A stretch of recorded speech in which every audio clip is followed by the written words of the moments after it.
My name is Selina Osei, and I am the president for NAHSE CT. I'm very happy to that you all are able to join us this evening.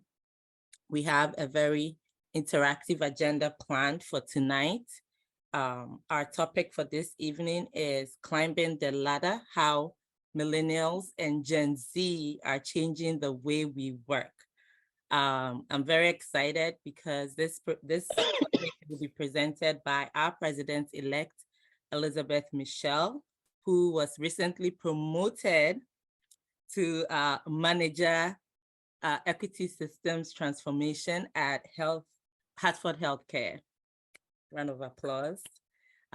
We are looking forward to your very active engagement and feedback, because she has very insightful discussion questions, and hopefully we all go back with a lot of lessons learned, how to engage with each other in the workplace. Elizabeth, take it away. Thank you so much, Selina. Good evening, everyone. I'm definitely excited to be speaking with you today. As I put in the chat, we really do mean we're looking forward to your active engagement. So as I was getting ready for this talk, I thought to myself, we cannot have a conversation on Gen Z in the workplace without bringing up our wonderful and fabulous, fantastic corporate baddie. The main duties for this position to change within the next year? We're a fast-paced company. It can change tomorrow. Are there any specific skill gaps on the team that you're hoping to fill in this position? Teamwork is a skill that's lacking. What is something you expect a new hire to master within the first 30 days? After 30 days, you should have mastered everything. Do you anticipate? Some of you may or may not relate. We'll get into it in a bit. And moving on to a second from our corporate baddie.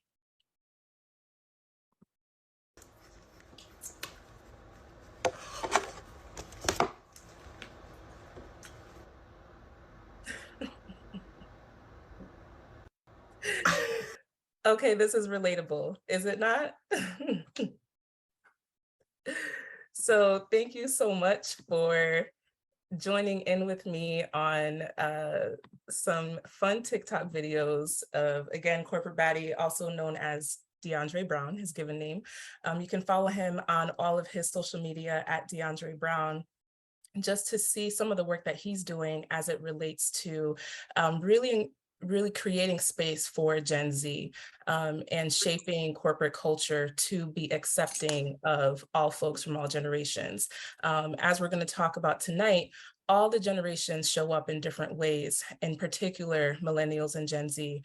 So looking forward to the discussion on what that looks like. So what you can expect today, we're going to just spend a few minutes laying the foundation, understanding the statistics, understanding what it actually looks like for millennials and Gen Z to be in the workplace. Then we're going to open up for a discussion. I will remind you to be on mute. Now, this presentation will be recorded, but the discussion will not. So that means if you have something spicy to say, if you have a question, if you have a thought, we definitely want to hear your engagement. So while we are presenting, please be sure to keep yourselves on mute so we don't have any feedback going on. And then at the end, we will wrap up with just some final takeaways from the group.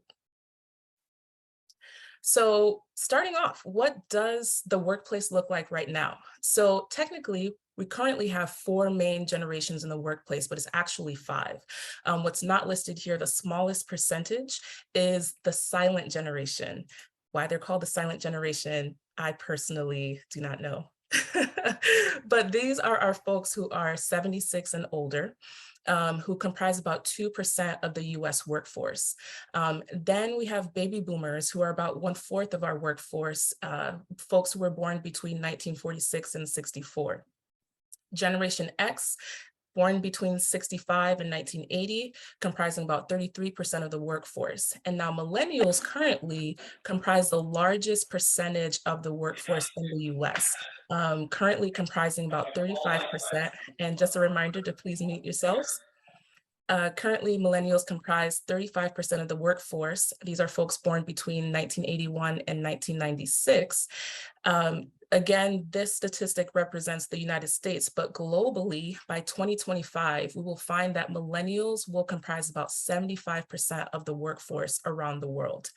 And currently, Generation Z in the US is about 5% of our workforce, a very small percentage, but we'll see that even though it's a small percent, folks who are a bit younger, 97 to 2012, even though it's a small percentage, they still have a large voice in the workforce. So a few things that we'll note about how millennials and Gen Z are changing the way we work. First of all, they are challenging employers and organizations on their retention strategies. The first thing you need to know as an employer, if you see a millennial or you see a Gen Zer, they are probably thinking about leaving their job. 24% of millennials, 40% of Gen Zers want to leave their job in the next 2 years. And 1/3 of these generations together are ready to leave their job without something else lined up. So it's not like the days of old where you're not going to consider leaving your job without having something else in place. Now the tide has shifted and people are ready to leave their job even though they don't have anything else lined up. So as employers are thinking about retention, it's important to think differently. How do we engage folks who are ready to leave and move on to the next thing in 2 years? And how do we find and engage the folks who are ready to leave right now? One thing to keep in mind, again, how these generations are changing the way we work, they are going to assess employers beyond pay. I don't know if folks on the call can relate to the feeling of being ready to leave your job. You tell your employer, hey, I'm ready to leave, and they come back and say, hey, let me give you more money. For millennials and Gen Z, oftentimes that's not necessarily going to work. We see here a report, results from a study conducted by Deloitte, and they assessed over 14,000 Gen Zers and let me make sure, yes, over 14,000 Gen Zers and over 7,400 millennials across the globe. This data represents over 46 countries. And when looking at this data, they found that there are several reasons why people chose their current organization, and the salary is the third. Work-life balance and being able to learn and grow and develop, those are incredibly important to these younger generations in the workplace. And this is important to note because, again, millennials are the most significant in terms of percentage of the workforce, and that's just going to continue increasing over time. Now, we see other things that we can relate to in this top list of seven priorities, such as working flexibly. It's 2022. If you tell a millennial, you tell a Gen Z, oh, you have to be in the office every single day, that is a fast track to that person turning down a position because, again, they're looking for things beyond pay. Millennials in particular in the US are 11 times more likely to leave their job if they're not connected to purpose or to the meaning of why they're working. So really connecting folks to the mission of the organization, the mission of their work, and making sure that their job actively connects to that mission is important, because if they don't care about what they're doing, they're not going to stay. Now, all of that being said, purpose doesn't pay the bills. So salary is still a high priority for these generations, for millennials and Gen Z, to be able to have financial stability, to be able to build generational wealth, to be able to have the flexibility to do the things they want to do with their lives without stressing about money. So it's important to maintain competitive salary while also looking at these other elements that we've discussed and that you see here on the screen. Another way that the workplace is changing is This generation simply does not look like Gen X and boomers. When we think about diversity, when we think about ethnicity, race, 47% of Gen Zers, so almost half of Gen Z employees are people of color. Now, again, that's a small percentage in the US in particular, but that's meaningful because this generation is just going to continue to age and become a bigger part of the workforce. This percentage tracks a bit similarly for millennials. So right now in the US, millennials are about 39%, or 39% of millennials are Black, Indigenous, people of color. Gen Xers a little bit less at 34%, and then baby boomers 25%. So the younger the generations, the more diverse in terms of race and ethnicity. Now, when we think about social consciousness or things like sustainability, this generation is more likely to make their workforce decisions based on their beliefs. So climate change has been identified as a top concern for millennials and Gen Zers. So they're going to look at what is your organization's sustainability plan? How are we saving paper? Good luck getting Gen Zers to do all of their work on paper. It's just not going to happen. So sustainability is a big thing. Another in terms of social consciousness, our younger generations are more aware of systemic racism, aware of gender diversity, aware that as individuals, we have intersecting identities. And so being able to be at a place of work that allows folks to come authentically, or allows them to, or addresses issues of systemic racism are very important to how millennials and Gen Zers are showing up in the workplace and how they're making decisions about the way that they work. This generation, these two generations are more outspoken than Gen Xers and boomers have been historically. A few additional points, and again, there's so much that we can say about millennials and Gen Z. I definitely invite you to dive into some of the research around how these generations are shaping the way we work. But a few things to note is that these generations are more likely to engage mental health benefits, to really recognize, you know what, I'm in a toxic work environment, I'm not about to stay here. Or I'm experiencing burnout, I'm going to take advantage of the therapist that my job afforded to me through my benefits, or I'm going to actually use my PTO and actually take time off. So as organizations and employers are thinking about their benefits packages, really having an attractive package that provides mental health benefits.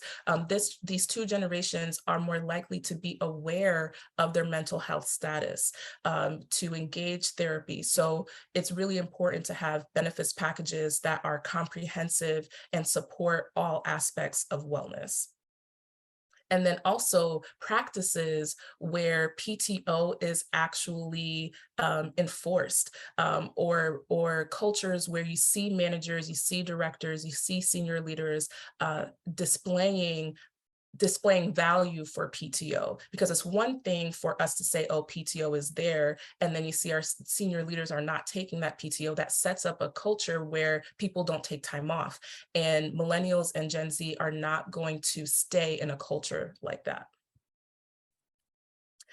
So in short, and this presentation is pretty short because we want to get to the discussion, but in short, millennials and Gen Z will not engage in business as usual.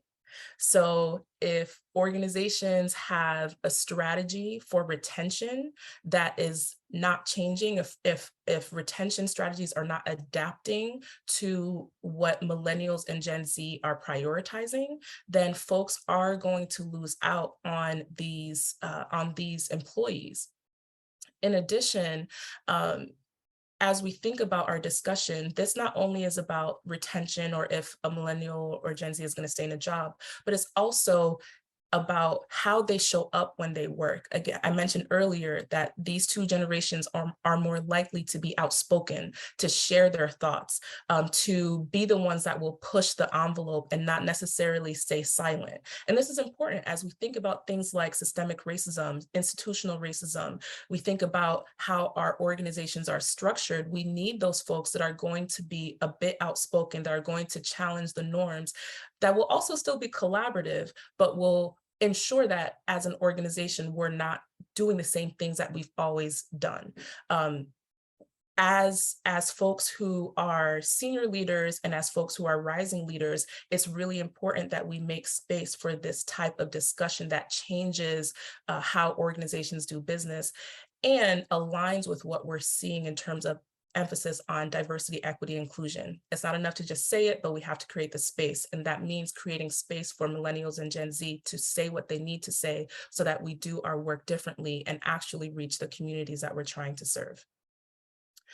So in short, these two generations, they're not just trying to make a paycheck. They're not just trying to have a stable job, but they're truly pursuing purpose, pursuing wellness on all different aspects, pursuing financial stability, trying to learn and grow and develop. Millennial and Gen Z, they're going to say, I'm going to stay at this job until I learn all that I can, then I'm going to move on to the next thing. They're looking to engage diversity, equity, and inclusion, not in name, but in function. They want to grow in their careers and not staying at the same level. So we see these folks, we see these generations making their choices with organizations that support this type of growth and this type of meaningful connection. So with that,